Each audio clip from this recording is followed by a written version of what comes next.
سورۃ کوثر کے اندر بھی 3 مسائل ہیں۔ پہلی آیت میں حضرت صلی اللہ علیہ وسلم کا مقام ہے، دوسری آیت میں حضرت صلی اللہ علیہ وسلم کا پروگرام ہے، اور تیسری آیت میں حضرت کے دشمنوں کا انجام ہے۔ بس سورت تقسیم ہو گئی۔ انا اعطیناک الکوثر، بے شک ہم نے دے دی آپ کو خیر کثیر۔ اور بخاری میں ہے الکوثر نہر فی الجنہ، یہ جنت میں ایک نہر ہے۔ اور آپ نے فرمایا کہ میرے حوض کوثر پر اتنے برتن رکھے ہوئے ہیں پانی پلانے کے لیے کا عدد نجوم السماء، جیسے آسمان میں ستارے بے شمار ہیں، اتنے آپ خورے رکھے ہوئے ہیں، ساری امت کو پلاؤں گا وہاں سے۔ اور فرمایا کہ میرے کوثر کا پانی دودھ سے زیادہ سفید ہے، اور جس نے ایک دفعہ پیا پھر کبھی پیاس نہیں لگے گی۔ اور آپ نے فرمایا کہ کوثر مجھے یہیں سے نظر آ رہا ہے، اللہ نے دکھا دیا تھا آپ کو۔ معراج سے واپسی پر آپ نے فرمایا کہ میں نے ام سلیم کو دیکھا کہ حوض کوثر پر بیٹھ کر وضو کر رہی، کیونکہ اس کا بچہ مرا تھا اور خاون کو تسلی دی تھی، تو اللہ نے اس جلتی کی تسلی کرائی۔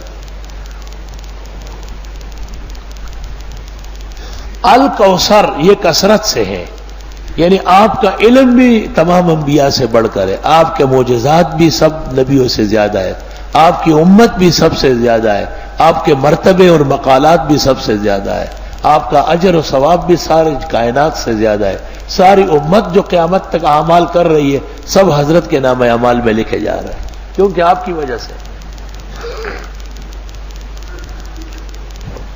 حدیث میں ہے، بخاری کتاب الحوض میں ہے جلد ثانی میں، مسلم میں بھی ہے کہ میں حوض کوثر سے کچھ لوگوں کو روکوں گا، وضو اور نماز کے آثار سے دکھائی دیں گے کہ وہ میرے امتی ہے، لیکن مجھ سے کہا جائے گا کہ یہ آپ کی امت نہیں ہے، انہوں نے بدعت کی ہے، تو میں ان کو حوض کوثر سے بھی ہٹاؤں گا۔ شاہ ولی اللہ محدث دہلوی کہتے ہیں کہ حوض کوثر حقیقت میں آپ کی سنت متشکل ہو جائے گی، اس لیے اہل سنت رہیں گے اور اہل بدعت وہاں سے نکال دیے جائیں گے۔ دنیا کے تمام اعمال کی اخروی شکل ہے، نماز ستون کی طرح ہے، الصلاۃ عماد الدین، زکوٰۃ پل کی طرح ہے، الزکوٰۃ قنطرۃ الاسلام، اور خزانے کی شکل میں ہے، اور روزہ ڈھال کی شکل میں الصوم جنہ۔ فجر کی نماز ابن ماجہ میں ہے، خوبصورت نوجوان کی شکل میں قبر میں آئے گی اور حساب کتاب میں اس کی مدد کرے گی۔ تو آپ کی سنت ترک کرنے والے اور اس کے مقابلے میں بدعات نکالنے والوں کو حوض کوثر سے منع کیا جائے گا،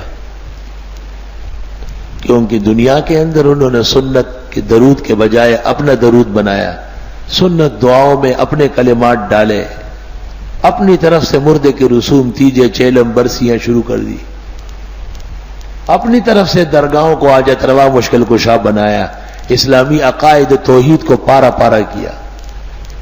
ہر کے امروز نبی ند اثر قدرت اوست، غالبہ است کے فرداش نبی ند دیدار۔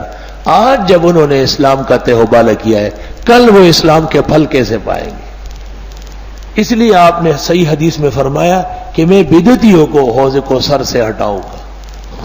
انا اعطیناک الکوثر، بے شک ہم نے دے دی آپ کو خیر کثیر، حوض کوثر، فصل لربک وانحر، پس آپ نماز پڑھے اپنے رب کے لیے اور قربانی فرمائے۔ نماز سے مراد ہے بدنی عبادات، اور قربانی سے مراد ہے مالی عبادات، یعنی جان اور مال دونوں اللہ کے لیے خاص کریں۔ وہ ہو گیا پیغمبر کا مقام، اور یہ ہو گیا پیغمبر صلی اللہ علیہ وسلم کا پروگرام کہ جب تک دنیا میں رہیں گے نمازیں پڑھے اور قربانیاں دیں۔ ان شانئک ھو الابتر، اور بے شک آپ کا دشمن بدخواہ وہیں دم کٹا ہوگا۔ یہ پیغمبر کے دشمنوں کا انجام۔ شان شینوں کے معنی آتے ہیں عیب ڈالنا، جیسے زان زینوں کے معنی ہے خوبصورت کرنا. زین اور شین مقابلے کے ہیں. شان دشمن کو کہتے ہیں، بدخواہ کو، جو انتظار میں ہو کہ آپ کا نقصان ہو جائے. مشرکین نے اصل میں تانا دیا تھا. رسول اللہ صلی اللہ علیہ وسلم کی لڑکیاں تو زندہ رہی، زینب، ام کلثوم، رقیہ، فاطمہ، لیکن بیٹے عبداللہ، قاسم، طاہر، مطہر، یا یہ دونوں کے نام ہیں، یہ مکہ مکرمہ میں خدیجہ الکبریٰ کے بطن سے ہوئے ہیں اور چھوٹے مر گئے. تو مشرکین نے تانا دیا کہ یہ دین اس شخص تک ہے، یہ گیا دین گیا. آپ کو بمقتضائے بشریت تبھی ملال ہوا. اس پر اللہ نے تسلی دی کہ حضرت ہم نے تو آپ کو مالا مال کیا ہے. بیٹا کیا چیز ہے؟ سارے جہان کے بیٹے اور سب آپ پر قربان ہوں گے. آپ کے نام پر 1500 سال گزرنے کے بعد بھی لوگ اپنے بیٹوں کو کٹوائیں گے، قربان کریں گے. اور آپ تو نماز اور عبادات میں کوشش فرمائیں، یہ جو آپ کو تانے دیتے ہیں اور بدخواہی کرتے ہیں، یہ دشمن ابتر ہوں گے، دم کٹے ہوں گے، جن کا نام لیوا کوئی نہیں. چنانچہ دنیا میں کافر تو ہے، لیکن ابو جہل یا عتبہ اور ولید کا ماننے والا کوئی نہیں، وہ ابتر ہو گئے.